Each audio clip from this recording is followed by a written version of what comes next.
To be ignorant of what occurred before you were born is to remain always a child. For what is the worth of human life unless it is woven into the life of our ancestors by the records of history? The waifu phenomenon is old news at this point. Some guys fuck pillows with cartoon girls drawn on them. But what else is new? People are weird. Who cares? But why are all of these waifus fictional anime women? It's important to ask, why anime? I ask myself that question every day. I hate it so much. 好き。俺も好きだよ、かな。 Hey, stop! I am here today to offer you an alternative to your sinful Japanese cartoons. You don't want to talk to women? Fine. That's understandable. They are scary. But why replace them with a cartoon when you can replace them with historical figures? Oh yeah, also I found out while writing this that there's apparently a sexual orientation called limbosexual / limbo queer. Which means you're attracted to dead people. That's not a sexuality. That is a weird fetish, and you need to keep it to yourself. This was supposed to be a fun, tongue-in-cheek history lesson where I taught you something about interesting and powerful women from history, but because existence is pain, I need to stop and tell you that I don't want to fuck ghosts. Great. Thanks. I love it. Alright. That's enough talk. Let's get down to business. Cleopatra. Pros. Fucked Julius Caesar. Nice. Cons. Fucked Mark Antony. That is a deal breaker right there. I mean, yeah, who doesn't want to be Eskimo brothers with Julius Caesar? However, Mark Antony was a total dipshit in every sense of the word. While Caesar and Cleopatra were banging it out in Alexandria, Mark Antony was in Rome, fucking up everything that Caesar had done the previous year. You see, Caesar was sort of in the middle of a civil war, chased an enemy to Egypt, and ended up getting caught up in another war in Egypt because he was Julius fucking Caesar. And then, once that was over, he took a cruise down the Nile with Cleopatra. That dude was in love, and I cannot emphasize this enough. He was Julius Caesar. You don't go on cruises with chicks when you have a war to fight just because that chick was a good lay.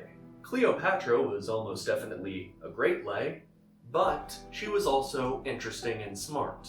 But, we'll get to that. We're starting with the pussy. Come on, she was a woman, not a person. That was an obvious joke. I don't think that way. I'm making fun of others that think that way. I don't know if I should be angry at militant feminists or incels for forcing me to clarify that fact. God damn! But all of that being said, the fact that Julius Caesar, of all people, delayed a war so that he could spend more time hanging out with Cleopatra speaks volumes about who she was as a person.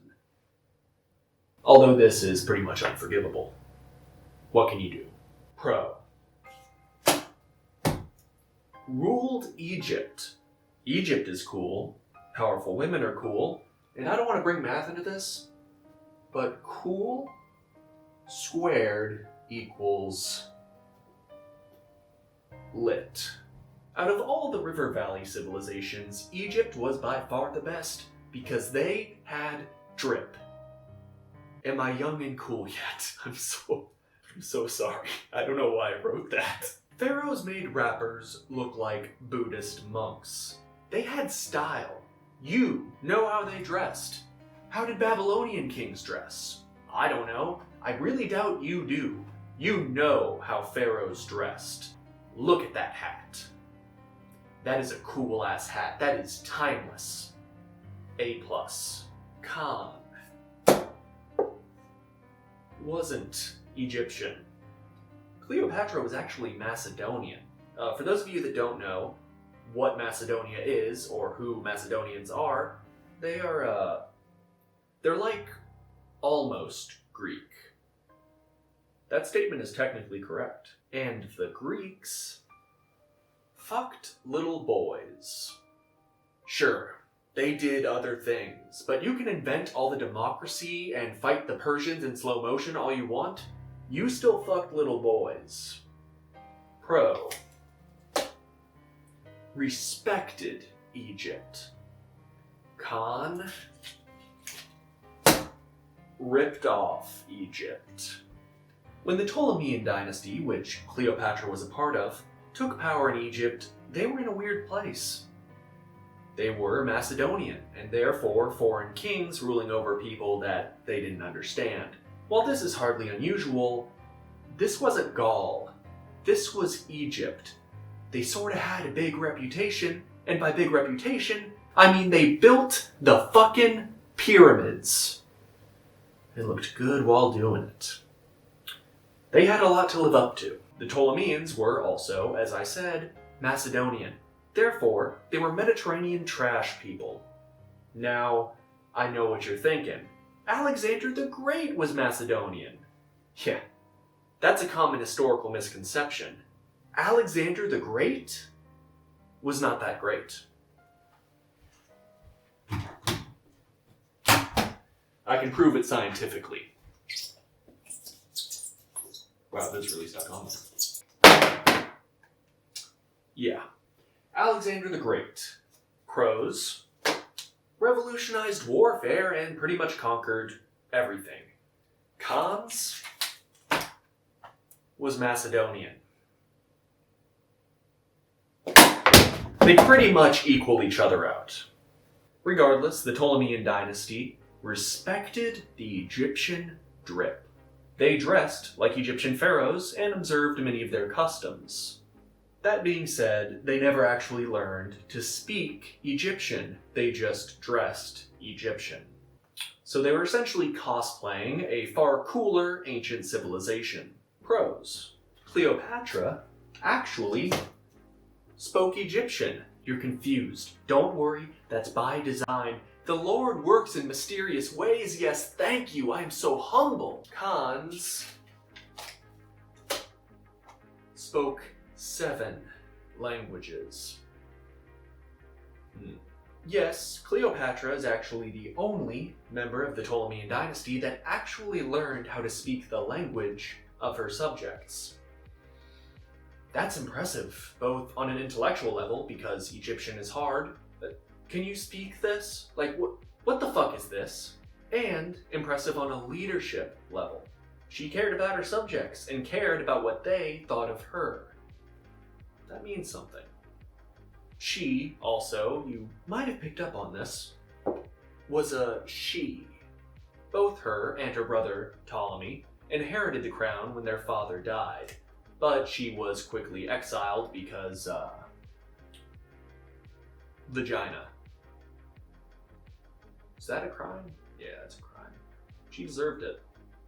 But whenever she learned that Caesar was being held captive in Alexandria, she snuck inside of a basket carried by a servant and popped out like the world's weirdest stripper cake, and they hatched a deal. They then had a sordid affair, probably not in that order, and she ended up becoming the sole ruler of Egypt after Caesar killed the shit out of her brother, who was a child, but also... What? His boat tipped over during a battle? Why was the child at the battle? Send him to daycare. I don't want to downplay her political acumen just because she happened to be a dick holster for Julius Caesar. I wish I was. At the end of the day, lots of women had sex with Julius Caesar. Only one of them became the Queen of Egypt. You see, she spoke 7 languages. While that reflects, once again, on just how damn smart she was, it also is pretty intimidating. Keep in mind, we're looking for a waifu here. That is a sacred bond between a man, his loneliness, and his pillow. That's too smart. I am intimidated in all the wrong ways. No. No, I don't like that. That is unacceptable. She was intelligent, cunning, charming, powerful, and pretty hot. She was what is referred to by historians as the total package. This journey should stop here, and I would stop here if I was a fucking coward. Introducing the woman who needs no introduction. Hi, my phone stopped recording here. I kept going, but my phone stopped recording. It's now a week later. Let's fucking do this. Boudicca is the best waifu from history, and I'll tell you why. Pros: badass. Cons: none. Thanks for watching. Fine. You want me to expand on it? I'll fucking expand on it. You see, the truth is, I'm a simple man. I want what every other man wants. A big titty goth GF.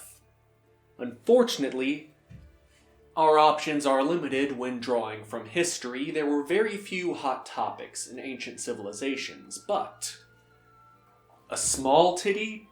Probably. Celtic warrior badass GF? That's pretty goddamn close. You see, Boudicca was a Celtic queen in Britain around the time of the Roman Empire's conquest of Britain. She was married to a king by the name of Prasutagus, and together they ruled over the Iceni tribe. Now, after a certain point, Prasutagus died. You know, as people do. In his will, he left his kingdom to his two daughters and the Roman Empire. This was meant to be sort of a peaceful transition of power. So his kingdom would be left to the Romans, but his two daughters would still be the heads of the tribe. Now, you see, here's the thing about the Roman Empire. They sort of didn't share shit with little girls. So the Roman Empire did what the Roman Empire does.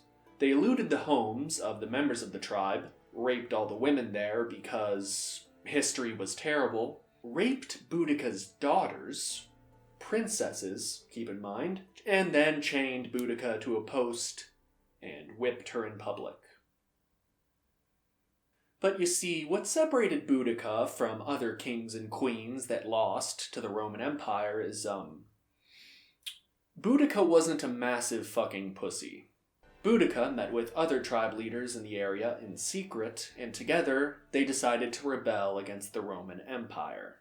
And at this secret meeting, Boudicca was declared leader of this war party. There were 100,000 soldiers in this war party. Now I want to be clear, she didn't just grab a few soldiers with blunt swords, she assembled a goddamn horde that burnt down every Roman city in its path. Which, to be fair, is a war crime. But they sort of razed her homeland and raped her daughters and chained her to a post and whipped her, so fuck 'em. Boudicca's rebellion was pretty quickly, actually, put down, despite the fact that she had a very sizable advantage in terms of raw numbers. She was not a tactical genius, or honestly, a competent military commander. She was just one pissed off lady. To be honest, Boudicca's treatment at the hands of the Roman legions was, hardly unusual. It was to be expected. They'd done way worse stuff to way more threatening adversaries. At the end of the day, they didn't treat Boudicca like shit because they were afraid of retaliation. They did it because they couldn't even imagine a retaliation. They treated her like shit because, why not? She was some useless old mother and widow who should not have been fucked with. Pro: badass. Pro: a family woman. Pro: a strong, independent Celtic woman that didn't need no man. Pro? Oh, that may be hot. Cassius Dio described her as tall, with tawny hair hanging down to below her waist, with a harsh voice and a piercing glare, so that could be hot. It's definitely scary, but it could be hot. She was also a widow and mother, which are not exactly hot adjectives, but they do not necessarily preclude her from being a smoke show. I mean, she was 31 when she died, so it's not like she was old. That being said, this was a time before regular bathing and antibiotics, so it was probably a pretty hard 31. But I'm a pretty hard 23, so what can I say? To be honest, we just don't have much information to go off of as far as how she looked is concerned. She's not really remembered for what she looked like. She's remembered for what she did. Pro? Definitely hot. Confidence is sexy, and there is nothing more confident than razing Roman cities to the fucking ground. I'm a bitch, I'm a lover, I'm a child, I'm a mother. Ladies, you want to impress your man? Don't get a new hairstyle or buy purses. I don't know what women do to attract men. I assume they just exist. No, you need to conquer. Veni, vidi, vici. Con. War crimes. I mean, it's not a deal breaker, let's be honest here. It's not like she fucked Mark Antony. I mean, that would show a weak moral fortitude. You know that quote I had at the beginning of the video? Like, I know it's dumb, considering this, but it's a really cool quote. It was said by Cicero, a Roman politician, in case you don't know. You know who had Cicero killed? This dipshit. Fuck Mark Antony. Boudicca is the ultimate historical waifu, and anyone that says otherwise is a coward. I said it. We were all thinking it, and I said it. Sure, Cleopatra was great and interesting and smart and also probably pretty hot. It's hard to tell. All these paintings I've been showing you were, from way after she died. But at the end of the day, she was a politician. And there is nothing grosser than a politician. I don't want a queen. I want a fucking warlord. Unfortunately, they do not have a dating site for that yet, so until then, Boudicca is going to be my historical waifu. I looked it up, they do not sell pillows with Boudicca on them, which would be very funny. I would buy that. Just for the video. Cleopatra outsmarted her enemies. Boudicca killed the shit out of them. She started a war that she knew she was going to lose. And, might I add, Boudicca didn't just kill Romans when Rome was getting pimp-slapped by barbarians left and right. This was world-conquering Rome. This happened in 61 AD. Boudicca was a badass warrior that died on the battlefield. Cleopatra committed suicide. Guess why she committed suicide? Because Mark Antony died. Fucking stop. Mark Antony. Do not look up how Boudicca actually died. It was not on the battlefield. It sort of ruins my conclusion, so I would appreciate it if you did not do that. If you would like to look up the sources I used while assembling this war crime of a TED Talk, they're right here. In all seriousness, if you enjoyed this, please look up the YouTube channel Historica Civilis, which spawned me falling down this waifu rabbit hole. Don't know if that's a good thing or a bad thing, but it is a thing that happened, and it is his fault. I blame you, Historica Civilis. My next video will be normal-ish, more normal. It'll be about Cyberpunk 2077 and Red Dead Redemption 2. You'll see why. It'll make sense. Oh, and I'm also going to talk about Doom Eternal. I fucking did it. Fucking did it!